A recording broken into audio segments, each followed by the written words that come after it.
Calendrier de l'Avent, jour 23. Allez, c'est la dernière ligne droite, demain c'est la veille de Noël. Aujourd'hui, on a eu une belle grosse animation de Noël à la bibliothèque. D'où les gens ont répondu présent, les enfants ont répondu présent. Ils étaient super contents, ils ont passé un très bon moment apparemment. Donc, qu'est-ce qu'on a fait de beau à la bibliothèque ? On a fait un atelier décoration de gâteaux. Donc, on a fait un atelier bricolage de Noël, donc avec des vieilles pages de livres, avec des coloriages, du découpage, du collage, plein de gommettes, plein d'étoiles, des paillettes, beaucoup de paillettes. On a bu du chocolat chaud à la guimauve, on a bu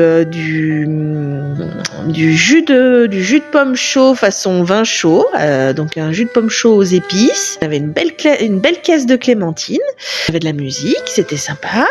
Et ben on a lu un conte, enfin j'ai lu un conte pour le coup. Alors aux enfants, je leur ai lu le conte Casse-Noisette et c'était chouette, on avait un très bel album musical. Donc je m'étais entraînée pour caler la musique sur des passages qui sont sympathiques.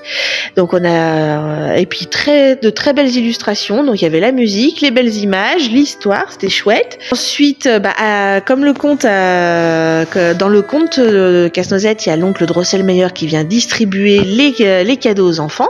Et ben nous, on a l'oncle Drosselmeyer qui est venu distribuer les papillotes aux enfants. Voilà.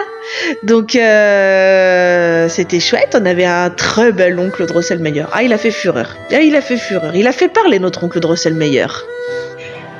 Allez, on va poursuivre, ça va être suite et fin de mon top lecture pour les vacances de Noël. Et aujourd'hui, je vais vous faire un petit topo des lectures des exemples de lectures à partager avec vos enfants, avec vraiment les tout petits. Donc j'ai pas énormément de choix à vous proposer parce que des albums de Noël, il y en a pléthore et je vais pas vous en sortir 15 000. Je vais vous montrer moi ce que j'ai chez moi. Donc par exemple, vous voyez, moi à la maison, j'ai celui-ci qui est très beau. Je m'en suis servi pour la bibliothèque pour l'accueil des maternelles.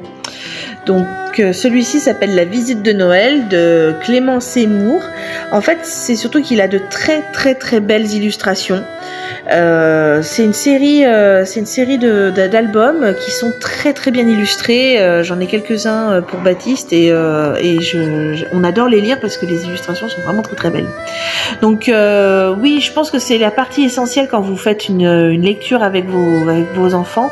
Pour les tout petits, je parle par exemple comme pour mon fils Baptiste qui a 2 ans et demi, des albums avec de belles images. Alors pour les tout petits, vraiment bébés, des images trop élaborées, trop compliquées, ça sert à rien. Mais de belles images, de belles illustrations à partir de 2 ans et demi, si votre enfant a déjà l'habitude qu'on lui fasse la lecture et qu'il s'intéresse vraiment à ça, les belles illustrations c'est très important. Album, je vais pas vous en présenter d'autres, j'ai que celui-ci moi vraiment à vous présenter. Moi j'en ai vu par exemple je crois qu'on l'a fait rentrer à la bibliothèque d'ailleurs, Le Renard et le Lutin. Un très bel album de Noël.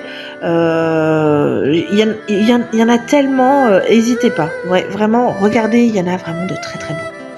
Toujours pour les enfants, alors peut-être un peu plus grands que mon fils, ce serait pas pour les 0-3, mais peut-être pour les 4-6, 4-7. Donc là, vous voyez, c'est un recueil de petites histoires, celui-ci, mes plus belles histoires de Noël. Il y a beaucoup de recueils comme ça, mes histoires du soir, mes histoires de Noël, mes histoires de ci, mes histoires de là. Alors, n'hésitez pas, c'est plein de petites histoires, il y a des jolies illustrations, il y a de belles images, les enfants adorent ça.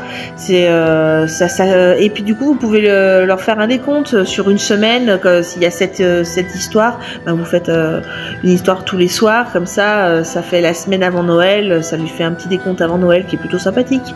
Et puis par pitié, évitez de tomber dans le cliché, il y a des histoires pour les filles et il y a des histoires pour les garçons. Je vais faire un petit aparté là-dessus parce que déjà les histoires de Noël c'est universel, filles, garçons, on s'en fout. Et de manière générale, histoire filles et garçons, c'est du vent qu'on vous vend, clairement. J'ai vu qu'il y a, je pense qu'il y a des éditeurs qui se payent votre tête, mais presque un peu. Franchement, je vais pas venir dire lesquels là tout de suite parce que ça va me monter les gaz. Mais je suis tombée sur certaines choses en magasin qui m'ont vraiment mis les nerfs. Et autant les filles peuvent adorer les histoires de dragons et de chevaliers, autant mon fils a 2 ans et demi par exemple, les garçons adorent aussi les histoires de princesses. Donc pas d'histoire garçon-fille, s'il vous plaît. Allez, comme d'habitude, je vous ai gardé mon meilleur pour la fin. Moi, c'est vraiment une lecture que je plébiscite pour partager avec vos enfants à cette période de l'année. C'est les Lettres du Père Noël de J.R.R. Tolkien.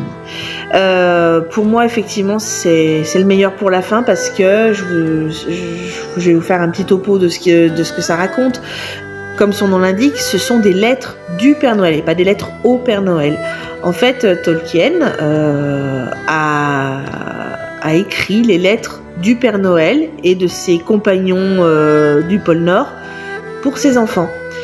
Il a entretenu la magie de Noël comme ça sur énormément d'années. Donc, elles sont illustrées par l'auteur. Donc, le Père Noël écrit les lettres, il fait ses dessins. Un très très beau moment de lecture à partager avec les enfants. Je vous l'assure, ça a été testé avec les maternelles, moi, en bibliothèque. C'est un moment magique avec les enfants. Bon, il reste plus qu'à aller me débarbouiller, me démaquiller, finir ma pâtisserie pour demain, parce que c'est Noël. Et puis, en attendant la prochaine, je vous souhaite un joyeux Noël. Et puis, lisez.